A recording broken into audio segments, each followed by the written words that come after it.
Il est 8h37, Jean-Luc Mélenchon, bonjour. Bonjour. Merci d'être avec nous ce matin. Réforme du Code du travail, mobilisation attendue, nous verrons si elle est forte ou pas. Mercredi, est-ce que vous irez manifester mercredi? Oui, mais enfin c'est pas le plus important. Non, le plus important c'est que le maximum de gens se mobilisent. La pétition a eu un beau succès, il faut continuer à la signer, et puis surtout il faut expliquer autour de soi ce que contient cette loi, parce que je trouve que c'est très civique de discuter d'une loi. C'est une grande nation qui fait ça, nous sommes citoyens. Et donc il faut bien regarder et se faire une conviction personnelle. Parce que ça, c'est ça qui va enraciner l'opposition à la loi. Alors nous allons entrer dans ce projet de loi, mais je voudrais vous demander simplement... Moi je suis pas aussi connaisseur que vous en détail. Ce matin... le retrait du texte. Vous demandez ce matin le retrait du texte? Oui, c'est ce qu'il faut faire. Il faut le retirer. Il faut que le gouvernement retire le texte. Oui, parce que je vais vous dire, il y a d'abord des dispositions que je trouve, moi, inacceptables, et certaines sont extrêmement perverses, quoi. On se demande qui est-ce qui a pu trouver des idées pareilles. Mais surtout, c'est l'état d'esprit. L'état d'esprit qui est faux, qui repose sur une vision de la production qui date du siècle précédent et sur une vision du patronat qui est complètement faute. Non, ce n'est pas vrai. Réforme vitale, réformiste, pro-européenne, c'est ce que dit Manuel Valls, c'est ce qu'il disait hier dans le journal du dimanche. Ce sont des mots, tout ça. C'est l'idée que le patron ne rêve que de licencier ses ouvriers. Ce n'est pas vrai. C'est pas comme ça que ça se passe. Et que donc... Mais c'est vous qui brandissez cette idée. Jamais de la vie. Ah bon? Moi, j'ai jamais dit ça. Parce que cette réforme, elle est faite justement pour encourager le patron peut-être à embaucher, non? Non, je crois pas. Je crois que ça, ça, c'est quelqu'un qui est dans un bureau et qui se fait une idée du patronat, et notamment du petit patronat, qui est totalement illusoire. Le petit patron, quel est son problème? C'est ni les cotisations sociales, il râle. Tout le monde râle dans ce pays, donc c'est normal qu'il râle. C'est pas ça le sujet. Le petit patron, qu'est-ce qu'il veut? Que son carnet de commandes soit plein, point barre. Et quand le carnet de commandes est plein, il râle comme d'habitude. Mais il veut pouvoir embaucher facilement. Voilà. Et l'idée... pouvoir se séparer du salarié qu'il a embauché, si jamais le carnet de commandes se vide. Voilà. Et ben ça, c'est ce qui est une vue idéologique. Parce que ça ne se passe pas comme ça. Et ça n'est pas parce que vous pouvez vous séparer facilement de quelqu'un que vous allez l'embaucher plus facilement. C'est ne rien comprendre au mécanisme. Quand vous embauchez quelqu'un, vous pensez pas d'abord à est-ce que vous allez pouvoir le foutre dehors. Vous commencez par vous demander s'il sait faire le boulot. Donc c'est un problème de qualification. Est-ce qu'il y a assez de travail? Mais s'il y a assez de travail, vous prenez le gars, quel que soit, ou la fille, quelles que soient les conditions. Et l'encadrement, alors vous pouvez dire ça de la loi pour n'importe quoi, pour n'importe quel sujet. Si on met une limite, alors on va avoir peur. Pas du tout. La limite fait partie de la vie. Aujourd'hui, Jean-Luc Mélenchon, les emplois sont des emplois en CDD, c'est pas normal. Travail précaire, ce n'est pas normal. Vous êtes d'accord? L'objectif de ce texte, de cette réforme, c'est d'encourager le CDI. Voilà. C'est des mots tout ça. Alors, expliquez-moi pourquoi vous allez faire un CDI simplement parce que vous allez permettre de foutre les gens dehors plus vite. C'est pas sérieux tout ça. C'est une vision idéologique du patronat et du fonctionnement de l'économie. Au lieu de faire ça, si vous voulez vraiment créer des CDI et des emplois par millions dans ce pays, on investirait ou on ferait investir massivement dans l'économie réelle. Et par exemple, ça va faire la 10e fois que je viens de dire ça à ce micro, on démarrerait l'économie de la mer, voyez-vous. Au lieu de quoi on fait des conneries avec le nucléaire, je vais y revenir sur le nucléaire, mais Jean-Luc Mélenchon... Attendez, laissez-moi vous donner un autre exemple. On encourage les embauches en CDI, par exemple, avec la barémisation des indemnités versées aux prud'hommes, par les prud'hommes. Alors, la plupart des gens... On encourage le CDI. Non, écoutez-moi. Et pourquoi non? Vous êtes marrant, vous. Alors d'abord, personne n'a rien compris à ce que vous dites. Moi, je vais expliquer ce que c'est. Alors, expliquez. Moi, je vous Ça veut dire qu'un patron qui respecte pas la loi, qui vous a foutu dehors dans des conditions illégales. Oui. Illégales, monsieur Bourdin. Vous allez au prud'homme. Ouais, vous allez au prud'homme. Et le juge évalue ce que vous devez à la personne que vous avez foutu dehors dans des conditions illégales. Et là, on vient d'inventer, de dire, oui, mais enfin bon, il faut quand même y mettre une limite, c'est illégal, mais on punit pas trop. Et donc, on n'en met pas plus que tant. Et comme ça, le patron sait combien ça va lui coûter. Écoutez-moi, je vais finir. Oui. Donc, le gars peut se dire à partir de là, toi, je te fous dehors, même dans des conditions illégales, puisque de toute façon, comme je sais combien ça va me coûter, salut, au revoir, je te jette dehors. On ne peut pas avoir une société de paix et d'organisation avec des mœurs pareilles. Il ne peut pas y avoir certains ont tous les droits et les autres en ont aucun. Parce que est-ce que vous réfléchissez une seconde pendant que vous parlez au sort de l'autre, c'est-à-dire celui qui est foutu dehors dans des conditions illégales? Ça, vous l'oubliez. Alors, le patron, il va pouvoir le faire. Les patrons vous le demandent même pas. Hein, il y a quelques types qui râlent. Pourquoi? Parce que c'est leur métier de faire ça. C'est les types des chambres de commerce qui exercent une justice privée en délégation de l'État et ainsi de suite. Vous voulez que je vous envoie dans ces tribunaux pour que vous voyez ce que ça donne? Bon, alors maintenant, ça suffit. Cette loi n'est pas bonne. Elle n'est pas bonne parce qu'elle fiche la pagaille et qu'elle est archaïque. Elle repose sur une vision du monde qui n'existe pas. Voilà ce que je dis. Il a été dit beaucoup d'erreurs, beaucoup de choses. Est-ce qu'on pourrait parler des pas les erreurs? chefs d'entreprise ne peuvent pas licencier comme ils le souhaitent. Les chefs d'entreprise ne peuvent pas licencier comme ils le souhaitent. Eh ben encore heureux. Eh ben oui. Et donc cette réforme n'est pas si liberticide elle pour les droits des salariés que vous voulez bien le dire. Non. D'abord, vous me dites... Non. Attendez, monsieur Baudin, je vous comprends. Moi, je ne défends pas Manuel Valls. Si, mais c'est pas grave. Je vous en veux pas. Je vous en veux pas, vous avez le droit. Je ne défends pas Manuel Valls. Bon. Je vous dis simplement... Répétez-le, vous défendez pas... Oui. Mais vous êtes un conservateur. Non, oui, ça c'est vrai. Les acquis sociaux, je suis un conservateur. En effet, les blocages l'emportent. C'est Manuel Valls qui le dit. Oui, je sais bien que c'est Valls. Mais oui, je suis un conservateur des acquis sociaux. Vous savez pourquoi, monsieur Bourdin? Parce que tout ça, ça nous a pas été, c'est pas tombé du ciel un jour où les puissants faisaient la fête, a dit tiens allez, on donne aux manants quelque chose. Non, il a fallu tout leur arracher. Quand on ramène la journée de travail de 12 heures, monsieur Bourdin, hein, est-ce que vous vous rendez compte, ça veut dire, réfléchissez au problème. Vous collez un homme ou une femme au travail pendant 12 heures. Si c'est vous, passe encore, mais vous serez crevé. 12 heures tous les jours, ce n'est pas tenable. Les gens s'usent, se fatiguent, deviennent malades, et ben ça, c'est ce que prévoit la loi. Demandez-moi, monsieur Bourdin. Circonstance exceptionnelle. Si le carnet de commande de l'entreprise l'exige. Voilà, c'est ça. Ben oui. C'est bien. Et embaucher quelqu'un, non, ça sert à rien. Alors donc, il y a 6 millions de chômeurs, mais ceux qui sont au boulot, il faut qu'ils bossent encore plus. Et quand on enlève, monsieur Bourdin, entre 2 journées de travail, vous avez 11 heures de pause. Normalement, c'est la loi, d'accord? Pourquoi? Vous êtes en région parisienne, vous savez bien qu'on en a au moins pour 1 heure de transport pour aller au boulot, 1 heure pour revenir, moins 2 heures, il vous en reste 9. Il vous reste 9 heures pour vous occuper de votre famille, suivre vos gosses le soir et regarder ce qu'ils font à l'école. Quand ils sont petits, c'est le bain. Enfin, c'est des choses importantes dans la vie des gens, non? Et c'est des petits bonheurs.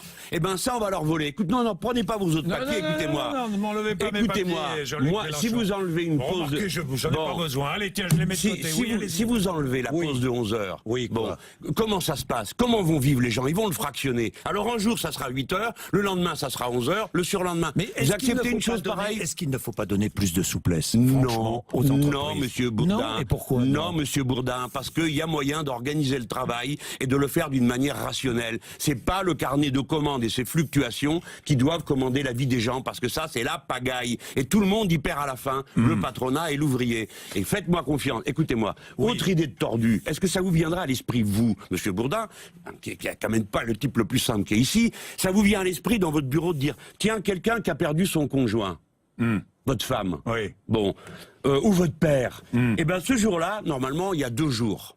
Parce qu'il faut quand même ça. Hein. Ça, il le supprime. Non. Ah, monsieur Bourdin, comment non? Non. Une sauf négociation, pardon. Sauf négociation, oui, bien sûr, j'oubliais. Non, c'est ça. Pas vrai. La négociation du gars qui ont dit, écoute, ton père est mort, ou ta femme est morte, tu vas pas nous emmerder. Va aux funérailles et reviens.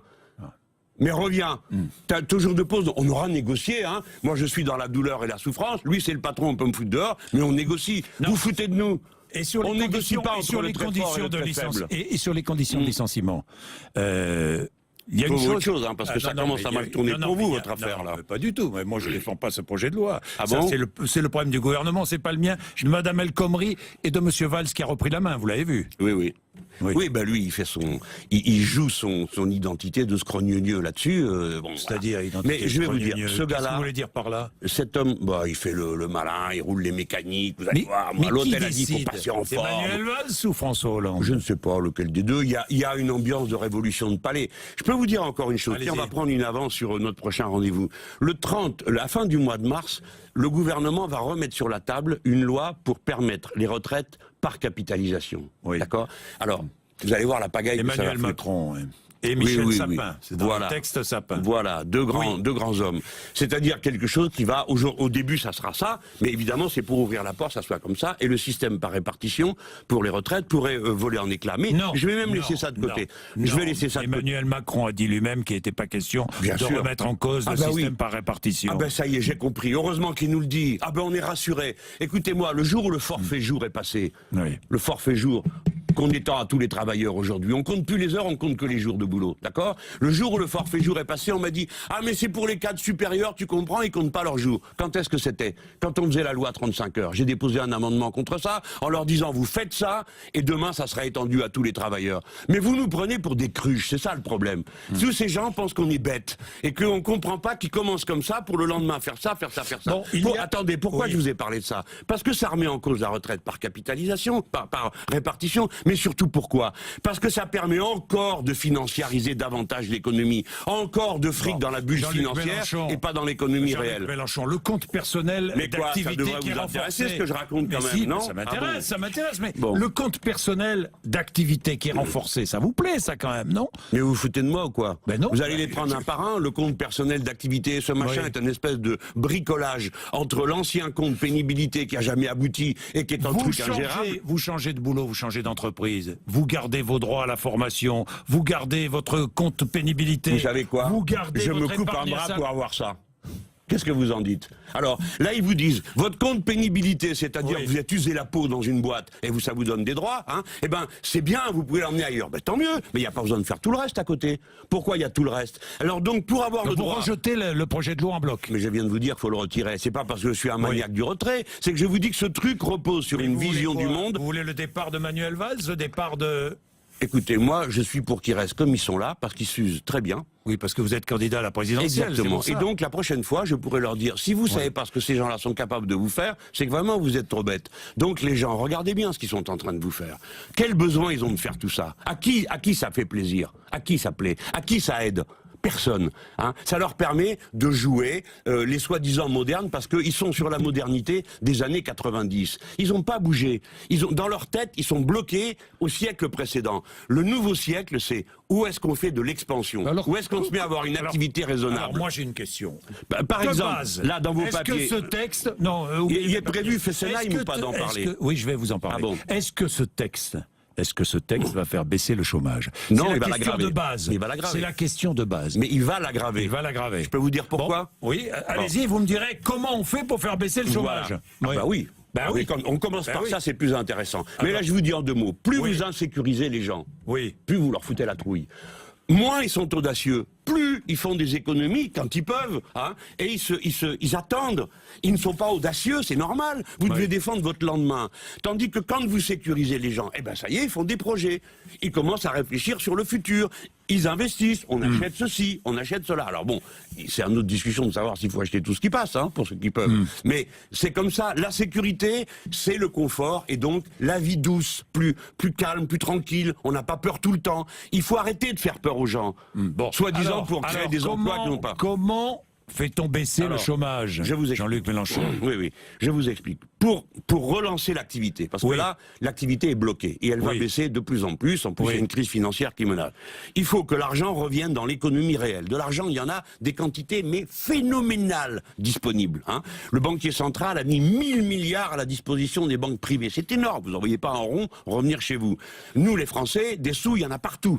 Par exemple, l'assurance vie, il y a 1500 milliards dans l'assurance vie. 1 euro sur 2 est investi à l'étranger. Vous ne pouvez pas me dire que 7 euros sur 2, on ne pourrait pas le ramener ici. Donc de l'argent, il y en a. Comment on fait? On prend un endroit où on met en route l'économie. Et ça fait une courroie d'entraînement sur tout le reste. C'est pour ça que je me tue à vous parler de l'économie de la mer. Puisque nous sommes puissants, puisque nous avons un immense territoire maritime, investissons, monsieur Bourdin. Vous allez me parler dans une seconde de Fessenheim. Savez-vous que les plans, ils avaient prévu de mettre des éoliennes en mer. Il y avait 3 tranches. Eh bien, sournoisement, et sans que personne s'en rende compte, on est passé de 3 tranches, il n'en reste plus qu'une, et dedans, on réduit. Partout, on réduit. Or, investir et mettre des éoliennes en mer, c'est ce qu'il y a de plus raisonnable aujourd'hui. Parce qu'il vaut mieux mettre les éoliennes en mer que de les mettre à terre, où il y a trop de problèmes. Ça crée trop de problèmes, les éoliennes à terre. Donc, mettons-les en mer. Vous savez ce que c'est qu'une éolienne? C'est de l'acier, c'est du travail hautement spécialisé. En bas, vous mettez des fils, vous plantez de l'algue, et ainsi de suite. Il y a toute une économie. Il vous faut des navires de service qui vont et qui viennent. Il faut qu'ils soient propres, il faut qu'ils soient entretenus. Ça, c'est du boulot. Alors, Fessenheim, fermeture avant la fin 2016. Vous avez bien compris comment on relance et on fait baisser le chômage ou pas? Oui, vous avez tout bien compris. En partie, j'ai compris, par l'économie de la mer. Absolument. Ce ne sera pas suffisant, hein, on est bien d'accord, Jean-Luc. Mais ça va réanimer tout le reste. Il faut quand même réformer aussi le code du travail, non? Non, ça sert à rien. Ça sert à rien. Bon, non, mais pourquoi vous les réformez? Non, vous non, avez mais vu le code civil? Vous avez vu, ils sont tous comme ça. Hein. Bon. Le code du travail, il est pas très gros. Vous voulez quoi? Un code de la route par rue? C'est ça que vous voulez à la fin? Jean-Luc Mélenchon,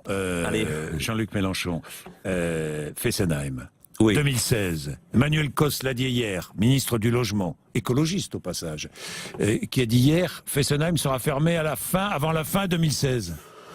Bon, ce n'est pas vrai en toute hypothèse, hein, parce que c'est en 2016 que sera éventuellement signé le décret et la fermeture aura lieu en 2018. Bon, c'est ce qu'a dit Ségolène Royal. Oui, c'est ça. Ségolène Royal parle de la date de fermeture effective et Cos dit la date de la signature du décret. Bon, tant mieux si on ferme Fessenheim, il faut se dépêcher de le fermer. Monsieur Bourdin, cette fois-ci, c'est plus de la politique. Il n'y a pas besoin d'être de droite ou de gauche pour comprendre ce que je raconte. Dans les années 70, on a fait ça très bien. On ne savait pas. Mais maintenant, on sait que c'est dangereux. Donc, il faut arrêter.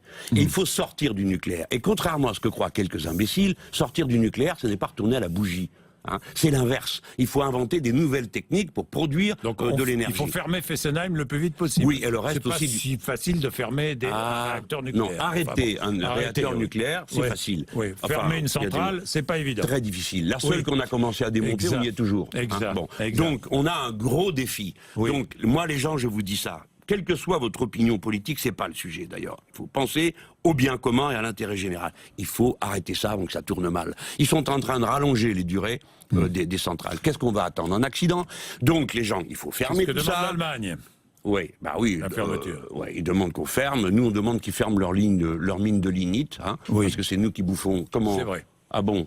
Oui, je suis d'accord. Bon, et c'est nous qui bouffons leur poussière en région parisienne. Et donc, oui, il faut arrêter les productions qui mettent en danger la santé des gens. Donc, il faut arrêter la production nucléaire et passer à une autre production d'énergie. Monsieur Bourdin, il faut se dépêcher de prendre la décision. Plus on traîne, et plus ça nous coûtera cher. Donc prenons la décision, on s'y met avec ordre et méthode, c'est des centaines d'emplois, on crée la transition énergétique, c'est d'autres centaines d'emplois. Si les gens ne sont pas tous d'accord, alors on fait un référendum. Je le sais bien, parce que toutes les familles politiques sont divisées, la droite et la gauche, sur le nucléaire. Référendum sur Fessenheim. Non, sur le nucléaire en France. Sur le nucléaire en France. Moi, je suis pour sortir. Oui, moi je suis pour sortir, j'ai expliqué mes arguments. Et d'autres diront pourquoi ils sont pour rester. Mais que le peuple français tranche, bon sang. Si une seule centrale saute, c'est pas les gens du coin qui vont être irradiés à mort, c'est tout le pays qui va manger. Je ne veux pas faire peur aux gens, hein, mais la centrale de Blaye, là, vous la connaissez, celle Oui, bien sûr. Oui, ben alors vous avez les miquettes, j'espère. Parce que la dernière fois, pour un peu, elle était noyée. Jean-Luc Mélenchon, l'Allemagne, parlons de l'Allemagne. Il y a un sommet européen avec la Turquie aujourd'hui, important sommet. L'Allemagne qui veut absolument que les Turcs gardent les réfugiés sur leur territoire. Mais les Turcs disent, mais attendez, alors accélérons le processus d'adhésion à l'Union européenne. Vous êtes favorable à l'adhésion de la Turquie? Non. Je suis contre l'adhésion de qui que ce soit à l'Union européenne parce que c'est une manière d'augmenter le dumping social. C'est pas parce qu'ils sont turcs, c'est pareil pour les Ukrainiens, je veux pas en entendre parler parce que pourquoi? Vous avez des gens dont le salaire moyen, on va prendre les Ukrainiens, c'est 50 €, c'est tombé de 100 à 50, ça coûte moins cher qu'un Chinois, un Ukrainien. Donc c'est carrément de la délocalisation sur place. S'ils les faisaient rentrer en Europe, on leur demandera pas de changer leur salaire minimum. Or c'est des gens hautement qualifiés. Qu'est-ce que vous croyez que les Turcs c'est des sauvages? C'est pareil, hein. C'est des gens qui ont une qualification professionnelle, il y a des grosses usines, ils savent faire, ils ont un bon niveau d'éducation. Donc ça veut dire qu'on aura là-bas de la main-d'œuvre à un coût très bas. Non, ils ne rentreront pas en Europe tant qu'il n'y aura pas d'harmonisation sociale et fiscale en Europe. Quant au reste, leur filer 3 milliards pour faire les gardes-frontières, c'est une idée assez spéciale qui vaut le fait qu'on protège, on ne dit rien sur le fait que les Turcs tirent sur les Kurdes et sont des alliés absolument pas fiables contre Daesh qu'ils alimentent. Vous le savez bien. Il a fallu que les Russes bombardent les routes pour qu'on arrête d'avoir du pétrole clandestin qui passe en Turquie. Jean-Luc Mélenchon, j'ai un tweet de Michel. Jean-Luc Mélenchon, qui est un de nos auditeurs, n'a jamais travaillé dans une entreprise, mais il sait comment créer des CDI. Il est trop fort. Hein. Oui. Alors, il n'a jamais travaillé dans une entreprise. Vous êtes un individualiste, oui. Répondez. Oui, non, mais bon, d'abord, je n'ai jamais fait de physique nucléaire et je peux vous parler du nucléaire. Et ça, c'est le genre de truc drémago que je vais lui remettre dans sa petite tête. J'ai été ouvrier, employé de service pendant plus de 2 ans. Je me suis payé mes études. Peut-être que ce petit bourgeois. Quand vous étiez à Non, quand j'étais à Besançon. À Besançon. Ensuite, c'est pas tout. J'ai été journaliste, pigiste permanent, c'est-à-dire que j'ai craché comme on dit dans ma langue, hein, j'ai craché ma race pour pouvoir ramasser du fric et m'occuper de ma famille. J'en ai fait des métiers, j'en ai fait des choses. Donc je mérite autre chose que le mépris de ce petit bonhomme qui ne donne même pas son nom pour que je puisse lui répondre. Votre candidature à la présidentielle seule, finalement. Vous êtes individualiste, Jean-Luc Mélenchon, non? Comme tout le Vous êtes monde. collectif? Non, oui, comme tout le monde. Non, moi je suis plutôt... Égocentrique un peu? Non, oui, je suis collectiviste. Tout le monde le sait. Je suis un homme de gauche, mais je présente. Mais jamais d'alliance. Par exemple, à Lons-le-Saunier, il n'y a jamais eu d'alliance politique. J'évoquais après Lons-le-Saunier. Moi, j'adore Lons-le-Saunier. Ah, ben vous avez bien raison. Ah ben oui, c'est ma petite patrie d'adoption. Mais je sais, c'est pour ça que je vous au en lycée parle. Rouget de Lille. Mais vous n'avez jamais fait d'accord à Lons-le-Saunier.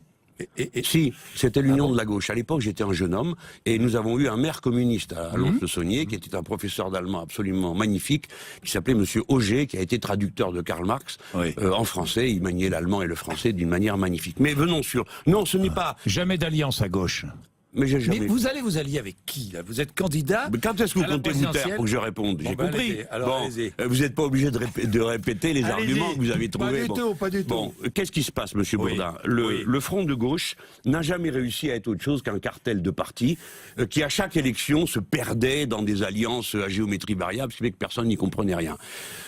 J'ai décidé de régler le problème puisque personne ne voulait écouter ce que je disais. Le problème en étant candidat, quoi. Voilà, en proposant ma candidature. Le mot a une grande importance. À qui je la propose? Ah oui, à qui? À tout le monde, pas au cartel de parti. J'ai décidé tout seul, oui, parce que dans la vie, des fois, il faut décider tout seul. On marche devant, et puis l'affaire se met en route et ça redevient un collectif. C'est les conditions actuelles du Front de gauche et de la vie des partis dans ce pays qui rend impossible l'exercice collectif de la citoyenneté. Donc je suis allé à la télévision, j'ai dit je propose ma candidature. Il y a 74 000 personnes qui ont dit ah ben c'est une très bonne idée, on vous soutient. 2000 qui ont donné de l'argent, 1500 qui se proposent pour agir avec moi. Donc qui est-ce qui est seul? Le carteron d'apparatchik qui me regarde depuis son balcon et me jette des pierres parce que c'est la seule activité à laquelle il soit bon. Pour le reste, moi je fais. On avance. Et oui, je suis hors cadre de parti. Et je vais vous dire encore autre chose qui va vous surprendre. Il n'y a pas besoin d'être de gauche pour comprendre ce que je dis. Et je ne m'adresse pas qu'aux gens de gauche. Je m'adresse à tout le pays. Quand je dis qu'il faut arrêter le nucléaire, je ne parle pas aux gens de gauche. Je parle à tout le pays. L'intérêt général humain, ça existe. Et c'est ça que je veux défendre. Et si être de gauche et défendre l'intérêt général humain, eh ben bravo. Et si c'est de droite, eh ben on arrête de se trier sur des conneries. Merci Jean-Luc Mélenchon.